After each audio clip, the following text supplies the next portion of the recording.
आपको कितने लोगों को अभिमान है, घमंड है? जिनको है वो हाथ उठाओ। मैया आपको घमंड है? नहीं, आपको नहीं? भैया आपको घमंड है किसी बात का? आप मना कर रहे हैं पर घमंड तो है।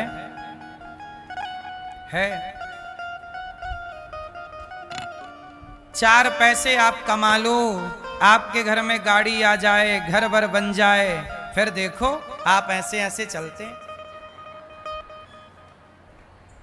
हमारे पास ये है, वो है, ये है।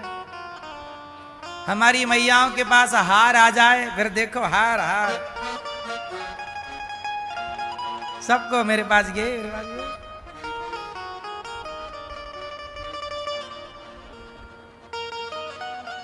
घमंड से कोई बच नहीं पा रहा है। और घमंड आपको, भैया ये बताओ, आप कुछ लोग घमंड ये भी करते हैं। मैया आप कितने लोगों का पेट भरती हो? चश्मा वाली मैया, आप कितने लोगों का पेट भरती हो? मैया आप कितने लोगों का पेट भरते हैं? भैया जी आप दो लोगों का। आप कितने लोगों का पेट भरते हैं? 5। और आपके बगल वाले 6। और आप कितने लोगों का हैं? 12 मेंबर हैं। 12 फैमिली, 12 बच्चे हैं आपके हैं? अच्छा, सब मिला के टोटल नहीं होते, पहले 12 भी होते थे, इसमें क्या है? तो 12 लोगों का पेट भरते हैं ये। आप कितने लोगों का पेट भरते हैं दादाजी? आप 5। आप कितने लोगों का? 2 लोगों का। मैया आप कितने लोगों का पेट भरती हो? 2। अब देखो, आप लोग कहते हैं कि हमारे पास घमंड नहीं है।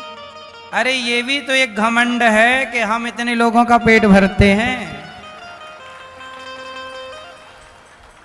ये भी तो एक एटीट्यूड है, अभिमान है कि हम इतने लोगों का पेट, 5 लोगों का, 2 लोगों का, 10 लोगों का, 4 लोगों का। सच बताओ, आप पेट भरते हैं कि भगवान पेट भरते हैं? भर रहे हैं सबका पेट भगवान, पर हम लोग घुसे जा रहे हैं। नहीं नहीं, हम कर रहे हैं, हम कर रहे हैं, हम इसलिए आप अपने को दूर खड़ा क्यों नहीं कर लेते? हे प्रभु, सब आप कर रहे हैं, हम कुछ भी नहीं करते। यदि हम कुछ करते हैं तो ये भाव रखो कि हम नहीं कर रहे, भगवान हमसे ये काम करवा रहे हैं। हम क्यों ये अभिमान लेके घूमे कि हम कर रहे? हम नहीं थे तो भी कोई भूखा नहीं था, हम हैं तो भी कोई भूखा नहीं है, और हम नहीं रहेंगे तो भी कोई भूखा थोड़ी मर जाएगा। पालनहार भगवान ही हैं, हम कभी किसी के पालनहार, कोई कहे कि मैं पालनहार हूं, इससे बड़ा झूठ नहीं हो सकता।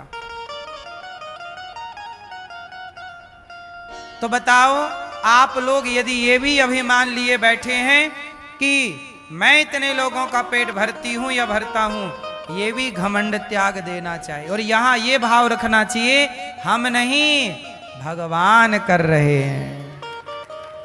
मैया आपके कितने बच्चे हैं? 2। मैया आपके बच्चे हैं ना?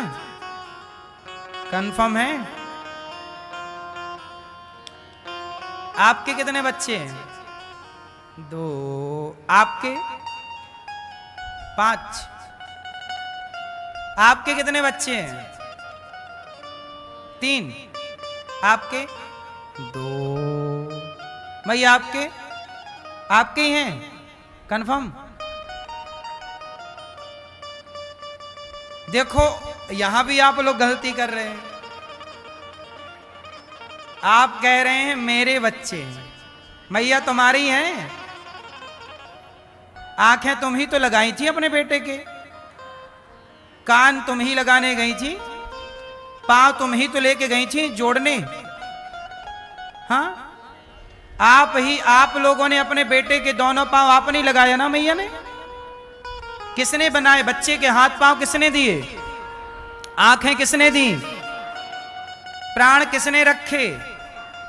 कई बार बच्चा मरा हुआ पैदा होता है, पर तुम्हारा बच्चा जब पैदा हुआ था उसमें प्राण थे, तो प्राण तुम्हारी बदौलत थे कि भगवान की बदौलत? तो आप तो झूठी दावा कर रही हो ये बेटा मेरा है। एक्चुअली बेटा बेटी तुम्हारे नहीं होते, तुम झूठ कहते हो मेरे हैं, वो भगवान के ही हैं, ईश्वर का दिया है, लेकिन आप दावा ठोक देते मेरा। इस घमंड से नीचे उतरो कि ये बेटा मेरा है। इस घमंड से नीचे उतरो कि हम किसी का पेट भर रहे हैं। इस घमंड से नीचे उतरो कि हम कुछ कर रहे हैं। हम तो कुम्हार की माटी हैं और हमारा कुम्हार परमात्मा है। कुम्हार उस माटी का चाहे घड़ा बनाए, चाहे चिलम बनाए, चाहे कुछ भी बनाए, खिलौना बनाए, मूर्ति बनाए।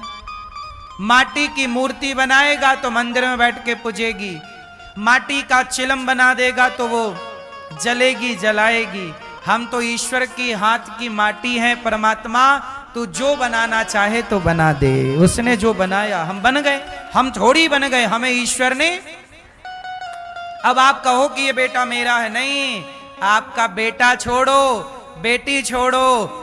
ये मैया जरा कान पे हाथ रखियो, जरा अपने कान पकड़ियो, एक कान पकड़ो, एक बताओ ये कान आपका है? शरीर में आप कौन सी जगह ऐसी है जो आप कह सको ये मेरी? चलो एक जगह बताओ शरीर में जो आपकी हो। कौन सी वो जगह है जो आपकी कह सकती हो या कह सकते हो ये मेरा है या मेरी है? क्या है? बोलो मेरी मां।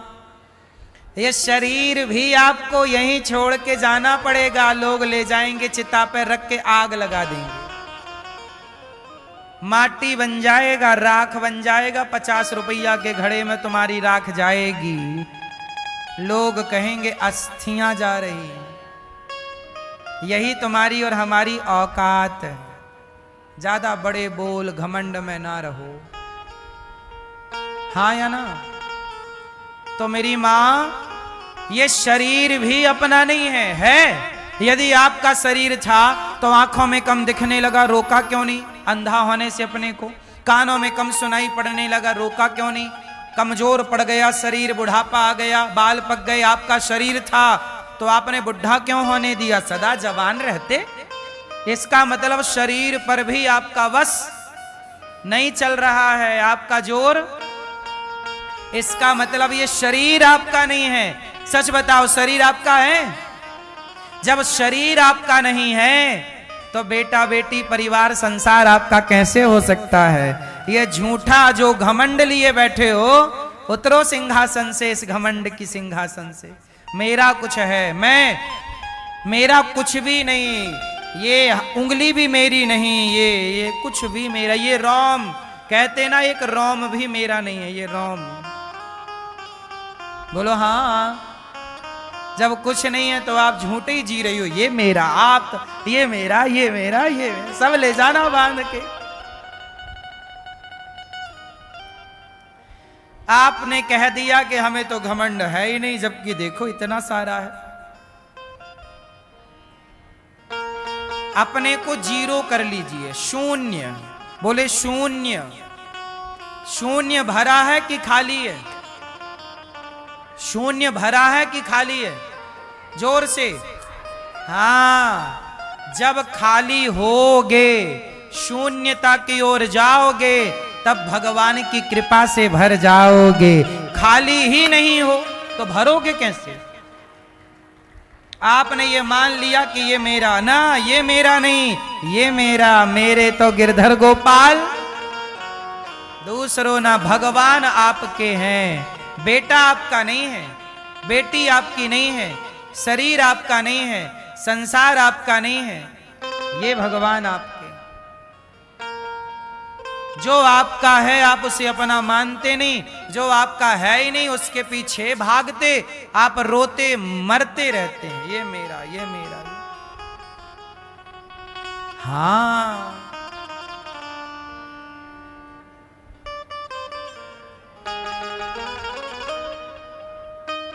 एक डोली चली एक अर्थी चली, डोली अर्थी से कुछ यूं कहने लगी, रास्ता तूने मेरा क्यों ये खोटा किया, सामने से चली जा तू ओ दिल जली। देखो जब घमंड आता है तो व्यक्ति किस हद तक गिर जाता है। आदमी घमंड जब आता है तो लोगों का अपमान करने लग जाता है, तिरस्कार करने लग जाता है, छोटा समझने लगता है कि तुम तो छोटे हो। मेरी मां, भगवान कभी अभिमान को स्वीकार नहीं करते, इसलिए आप अभिमान से शून्य हो जाओ और जीरो कर दो अपने अभिमान को, और जब शून्य बन जाओगे, खाली हो जाओगे, तो भगवान आपकी कीमत बढ़ा देंगे। शून्य की कोई कीमत नहीं होती, पर जब शून्य के साथ गिनती खड़ी हो जाती है, अंक खड़ा हो जाता है एक, तो वही शून्य 10 हो जाता है। जब शून्य के आगे एक संख्या खड़ी हो जाती है तो क्या बन जाता है? शून्य की कोई वैल्यू नहीं होती, पर संख्या से जुड़ते ही वो 10 गुना हो जाता है। ऐसे आपकी कोई कीमत नहीं, पर जब भगवान से जुड़ जाओगे तो आप 10 गुना, 100 गुना, 1000 गुना हो जाओगे। मीराबाई भगवान से जुड़ गई तो करोड़ों गुना हो गई। आज तक मीरा को लोग याद करते हैं। धन पाने वाले को भूल गए लोग, पर मीरा को भुला ना पाओगे। इसलिए मेरी मां, भगवान को पाना है, केंद्र में ईश्वर हो, अभिमान ना हो। जो मिल रहा है और झुक जाओ। आम का पेड़ फलों से भरता है तो झुकती उसकी डालियां, क्योंकि जो फलों से भरता है वही झुकता है, बबूल कभी नहीं झुकता, इसलिए कांटों से भरा है। जो फलदार हैं, जितना ईश्वर धन दें, जितना धन संपत्ति दें, उतने और सहज बनो, नम्र बनो। आप लोग उल्टा करते हैं, पैसा आता जाता है और अकड़ू होते चले जाते हैं। झुकता वही है जिसमें जान होती है, अकड़ खास मुर्दे की पहचान होती है। एक डोली चली एक कहानी कहूं, अब जरा ध्यान से सुनो। अभिमान की एक कहानी। एक डोली चली एक अर्थी चली, डोली अर्थी से कुछ यूं कहने लगी, रास्ता तूने मेरा क्यों ये खोटा किया, सामने से चली जा तू ओ दिल जली। एक डोली चली एक अर्थी चली, एक डोली चली एक अर्थी चली, डोली अर्थी से कुछ यूं कहने लगी, डोली अर्थी से कुछ यूं कहने लगी, रास्ता तूने मेरा क्यों ये खोटा किया, रास्ता तूने मेरा क्यों ये खोटा किया, सामने से चली जा तू ओ दिल जली, सामने से चली जा तू ओ दिल जली। एक डोली चली एक अर्थी चली, दोनों की भेंट एक चौराहे में हो गई। तो डोली में बैठी महिला, डोली में बैठी स्त्री बोली अर्थी से, ऐ अर्थी तू क्यों आ गई मेरे रास्ते? मैया, यहाँ डोली अर्थी की बात चल रही है, तुम्हें नाचने की पड़ी है।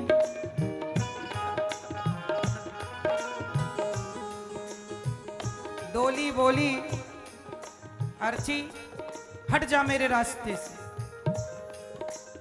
अर्थी बोली बहन बड़े बोल ना बोल, चार तुझ में लगे, चार मुझ में लगे, फूल तुझ में चढ़े, फूल मुझ में चढ़े। चार तुझ में लगे, चार मुझ में लगे, फूल तुझ में चढ़े, फूल मुझ में चढ़े।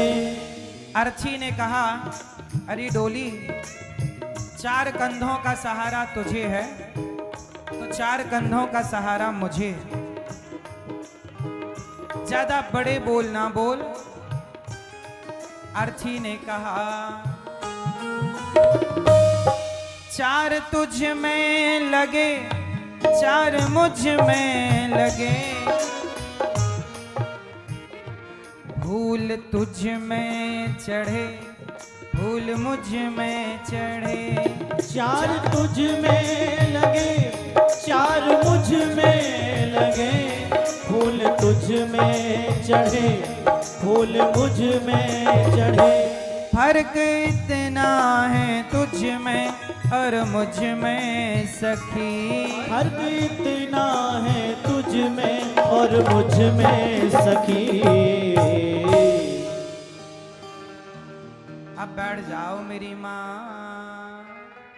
सोचो तुम्हें बिठाने के लिए हमें भजन रोकना पड़ा, ऐसे तुम बैठती ही नहीं।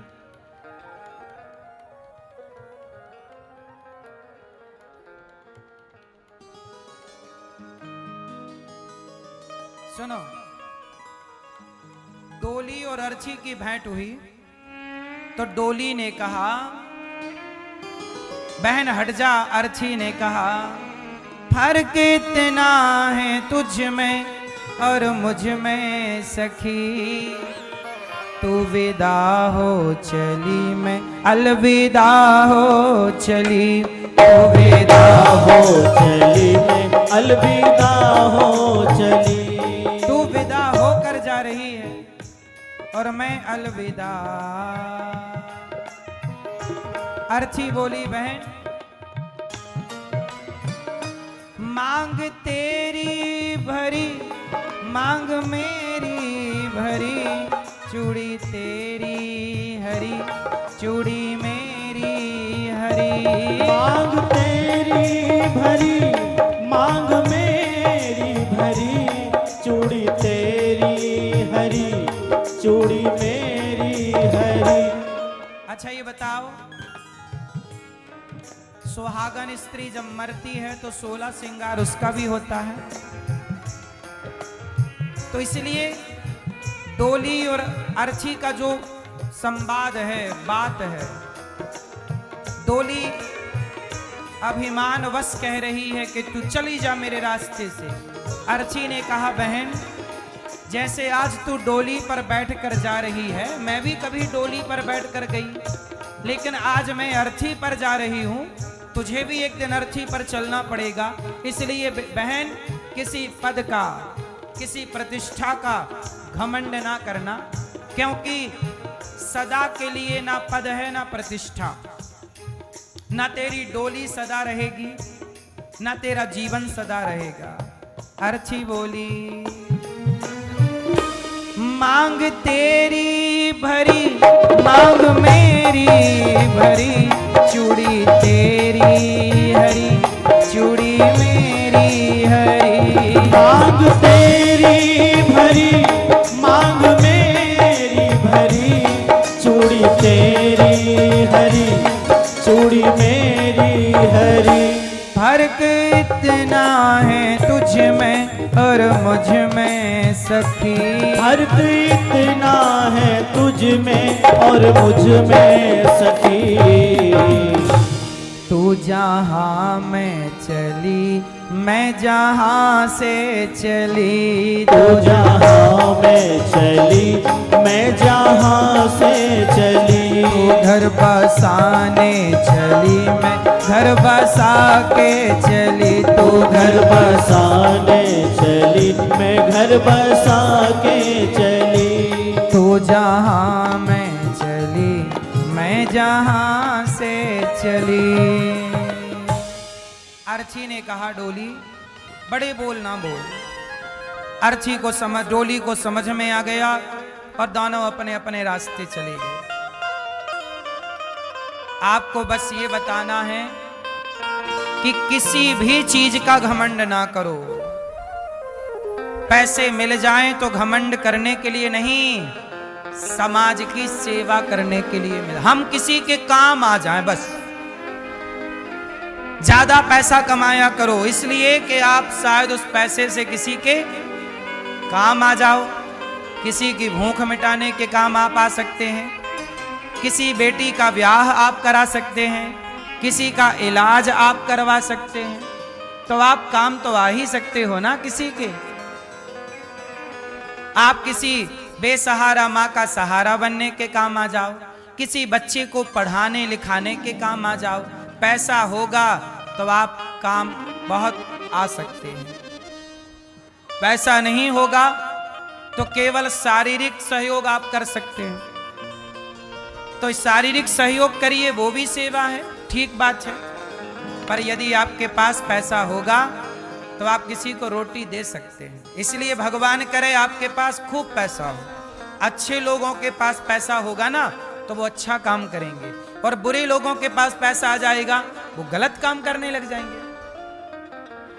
मेरे पास पैसा आएगा, मैं बच्चों को स्कूल खोल दूंगा, खूब पढ़ो, हॉस्पिटल खोल दूंगा, और किसी गलत के हाथ में पैसा आ जाता है वो क्लब खोल लेता है, वो शराब का ठेका खोल लेता है, वो गुटखा बनाने की फैक्ट्री खोल लेता है। चलो गुटखा, हाँ या ना भाई, पैसा सब कुछ कराता है। मां, पैसा तो देखो, गुटखा की कंपनी, गुटखा बनाने वाले को भी पैसा चाहिए, शराब बेचने वाला भी पैसा कमा रहा है, पैसा खर्च कर रहा है शराब बनवाने में। क्लब खोल रहे हैं लोग, उसमें भी पैसा लगता है। लेकिन ये दास चाहता है अनिरुद्ध के पैसे का सदुपयोग हो। गौरी गोपाल में आपको पैसे का दुरुपयोग दिखा कि सदुपयोग दिखा? क्या क्या सदुपयोग देखा आप लोगों ने? यहां संतों की सेवा होती है, भोजन मिलता है संतों को भरपेट। आप भी अपनी बेटी बेटे का जन्मदिन आए तो संतों की सेवा करवाइए और संतों को भरपेट भोजन बंटवाइए। आप भी आज की सेवा करो कि आज हम करेंगे। अभी संतों को आप भोजन देंगे तो संतों के भजन का पुण्य क्या आपको और आपके बच्चों को नहीं मिलेगा? इसलिए थोड़ा थोड़ा पुण्य इकट्ठा करते चलो। जैसे एक एक बूंद पानी इकट्ठा करने से घड़ा एक दिन भर जाता है। जल बिंदु निपाते न क्रमशः पूरिते घटः सह हेतु सर्व विद्यानाम धनस्य च धर्मस्य च। उसी तरह आप भी थोड़ा थोड़ा पुण्य इकट्ठा करो। संतों की सेवा और भोजन बांटना सही काम है कि गलत काम है? तो आप भी बांटिए, आप भी कोशिश करिए कि आज की सेवा आपकी तरफ से हो। आज हमारी एक मैया, उन्होंने कहा कि आज हम वृद्ध माताओं को चीला बंटवाएंगे। तो माताओं के लिए बढ़िया उन्होंने बंटवाया कि आज माताओं की ये सेवा हम करेंगे मैया ने। तो आप भी कुछ कर सकते हैं कि आपकी ओर से माताओं को भोजन मिल जाए कि आज का भोजन हम बंटवाएंगे। 309 माताएं हैं जिन माओं को उनके अपने बच्चों ने घर से निकाल दिया, जिन माओं को उनके अपनों ने दुत्कार दिया। ऐसी माओं को यदि आपका सहारा मिल जाएगा तो इससे बड़ा कोई पुण्य है? और मैं आपसे रोटी ही तो मांग रहा हूं, दौलत नहीं। थोड़ा थोड़ा सहयोग, ये देखो माओं को आप थोड़ा थोड़ा देंगे। ये नाश्ते में आज चीला बांटा गया। भोजन तो रोज दाल चावल सब्जी रोटी का माओं को रहता। कभी आप चाहें तो माओं को खीर बंटवाएं, हलवा बंटवाएं, जो आपका मन है वो आप बोल दें कि आज माओं को ये चाहिए, ये हमारी तरफ से। तो आप भी माओं की सेवा कर सकते हैं। यहाँ पर अखंड रसोई चलती है, 30,000 लोग भोजन करते हैं। कितने हजार लोग? आप लोगों के हिसाब से कितने लोग खाते होंगे यहाँ पर डे? बोलो मेरी, आप लोगों की गणित क्या कहती है? बोलो, खाते होंगे। दिन भर आपने देखा लाइन टूटती नहीं। मैं गिनती क्या बताऊं कि 10,000 के 20,000 के 50,000 के 30,000। मैं तो आपको बस ये कहूं 24 घंटे कोई भी आओ, कितने भी लोग आओ, आपने देखा होगा दिन भर लाइन लगी रहती है, टूटती नहीं है जरा सी देर के लिए लाइन। ये लाइन लगी ही है, ये बट हर सेकंड मतलब रोटी दी जा रही है, भोजन दिया हर सेकंड। आप ये समझिए कि इतनी देर, जितनी देर में मैंने बात की, इतनी देर में तो 5-10 लोगों को भोजन मिल गया होगा। हाँ या ना? सोचिए जितनी स्पीड से यहां भोजन बढ़ता है, मतलब सुई, घड़ी की सुई जितनी स्पीड से चलती है, उतनी स्पीड से यहां सेवाएं चल रही हैं। आप अन्नदान, गौरी गोपाल की रसोई अन्नपूर्णा माता की कृपा की रसोई है, लक्ष्मी नारायण भगवान की कृपा की रसोई है। आप जब यहाँ की सेवाएं करते हैं तो आप पर भी लक्ष्मी नारायण भगवान की कृपा होती है, अन्नपूर्णा माँ की कृपा होती है कि आप भगवान देखते हैं ना कि किस भक्त ने अन्नदान किया। तो ये भक्तों की सेवा से आप भी जुड़ें। एक दिन की संपूर्ण रसोई आप बंटवाना चाहें तो अवश्य बंटवाइएगा। हमारी मैया ने बंटवाया तो आप भी बंटवाइएगा कि आज का रसोई भोजन संतों की सेवा हम करेंगे। यहाँ विद्यार्थी पढ़ते हैं 150। अब आज के जमाने में कौन किसे फ्री में पढ़वा रहा है भाई?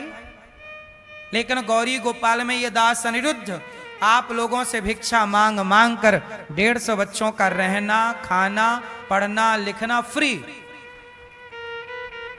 फिर भी कुछ लोग देखिए मुझे गालियां देते हैं, अपमानित करते हैं।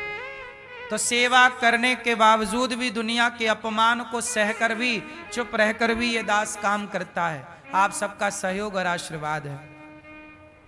मुझे लगता है कि मैं मरने से पहले समाज के हर वो अच्छे काम कर लूं जिस काम को करने के लिए शायद भगवान ने मुझे इस धरती पर भेजा है। मैं मर तो जाऊंगा ही एक दिन। देखो शेर मरता है ना तो मरने के बाद उसका चमड़ा काम आता है, खाल, शेर की खाल। मरने के बाद हिरण की भी खाल काम आती है, ऊंट की भी खाल के जूते इत्यादि बन जाते हैं। लेकिन मैंने सोचा कि मैं मरूंगा तो मेरी खाल, तो मरने के बाद मेरी खाल का जूता भी नहीं बनेगा, तो हमारी चमड़ी तो मरने के बाद काम नहीं आएगी। हम जीते जी ही किसी के काम आ सकते हैं। तो आओ जीते जी किसी के काम आते हैं।